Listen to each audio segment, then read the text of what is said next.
A equipe do ministro Teori Zavascki começa a ouvir executivos da Odebrecht que fecharam acordo de delação premiada. Essa é uma das últimas fases antes da homologação. Câmera dentro da cabine mostra o momento da queda de um helicóptero em Minas Gerais. Funcionários e clientes de uma loja são mantidos reféns por 4 horas em São Paulo. Ataque a banco e tiroteio assustam cidade mineira.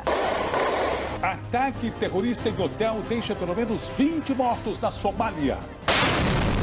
Presidente dos Estados Unidos, Donald Trump, cumpre promessa e anuncia a construção de muro na fronteira com o México. A ex-primeira-dama Marisa Letícia segue em coma induzido na UTI após sofrer um AVC. Menino gaúcho recebe alta depois de passar a vida inteira no hospital. O Corinthians é campeão da Copa São Paulo pela 10ª vez. Doping de jamaicano dá medalha ao atletismo brasileiro 9 anos depois dos Jogos Olímpicos de Pequim. No aniversário de São Paulo, histórias de solidariedade da cidade que fere, mas também cura.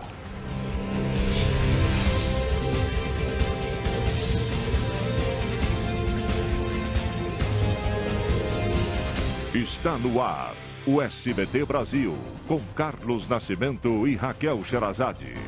Boa noite. Boa noite. Uma quadrilha invadiu uma loja de eletrodomésticos em São Paulo e fez vários funcionários e também clientes reféns. Um criminoso ficou com a arma apontada para a cabeça do gerente por 4 horas. Uma quadrilha de assaltantes aterrorizou a cidade de Araçariguama, no interior de São Paulo. Os bandidos explodiram 2 agências bancárias e deram tiros de fuzil para assustar os policiais. A cidade de Três Pontas, no interior de Minas, também foi atacada por uma quadrilha de roubo a bancos. Os criminosos explodiram 3 caixas eletrônicos e houve tiroteio. O presidente e 6 dos 13 integrantes do Conselho Nacional de Política Criminal e Penitenciária se demitiram hoje. Eles criticaram o ministro da Justiça e disseram que não é possível ter diálogo com Alexandre de Moraes. Em resposta, o ministro disse que todos os que saíram eram ligados ao governo anterior e que agora o Conselho vai passar por uma renovação. Em São Paulo, um dia depois da fuga em massa da penitenciária professor Noé Azevedo em Bauru, no interior do estado, 42 presidiários ainda não foram recapturados. No Rio de Janeiro, os pais da menina Sofia, morta no fim de semana com um tiro na cabeça, foram à polícia registrar um boletim de ocorrência contra uma professora de história. Em mensagens na internet, ela disse que a morte da criança foi uma justiça divina. Agora, uma imagem impressionante. Uma mulher gravou o momento da queda de um helicóptero na cidade de Capitólio, em Minas Gerais. Vamos agora a outras notícias pelo Brasil. A ex-primeira-dama Marisa Letícia continua internada em coma induzido em São Paulo depois de sofrer um AVC, acidente vascular cerebral. A mulher do ex-presidente Lula foi submetida a um novo procedimento para controlar a pressão no crânio. Dados divulgados hoje pela Secretaria Municipal de Transportes de São Paulo mostram que o número de mortes nas marginais caiu 54% entre 2015 e 2016. Hoje começou a valer o aumento dos limites de velocidade nessas vias. A Anatel, Agência Nacional de Telecomunicações, autorizou um reajuste médio de 1,33% nas chamadas de telefones fixos para móveis. Os valores das tarifas variam de acordo com a operadora. Cumprindo uma promessa de campanha, o presidente dos Estados Unidos, Donald Trump, assinou hoje a ordem para a construção de um muro na fronteira com o México. E o La Rocha? Um atentado em um hotel deixou 28 mortos na capital da Somália. Veja daqui a pouco.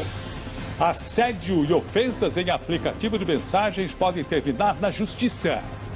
Doping de jamaicano faz Brasil herdar bronze olímpico no atletismo. E Usain Bolt perde uma das 9 medalhas de ouro. Não perca, é já já.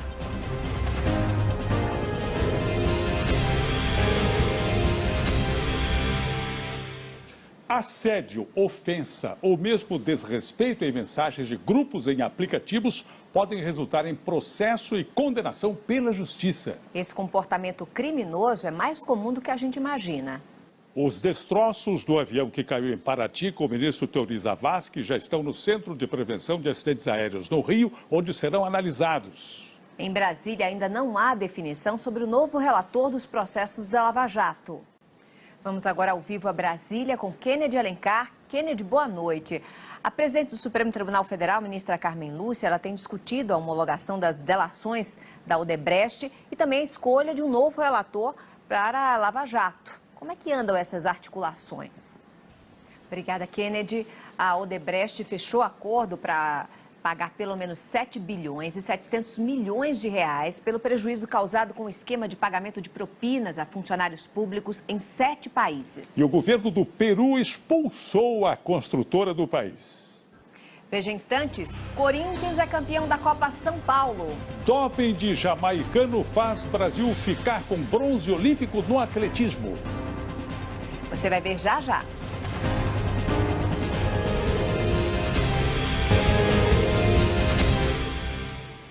São Paulo completa hoje 463 anos. Uma cidade que assusta, mas que também acolhe. São mais de 12 milhões de pessoas. No meio de tanta correria, há espaço para solidariedade, como mostra a reportagem de Simone Queiroz. O Corinthians venceu o Batatais e conquistou o 10º título da Copa São Paulo de Futebol Júnior. E Brasil e Colômbia fazem daqui a pouquinho o jogo da amizade. A partida será no Engenhão, no Rio, e quem está lá é a repórter Cláudia Ramos. Boa noite, Cláudia.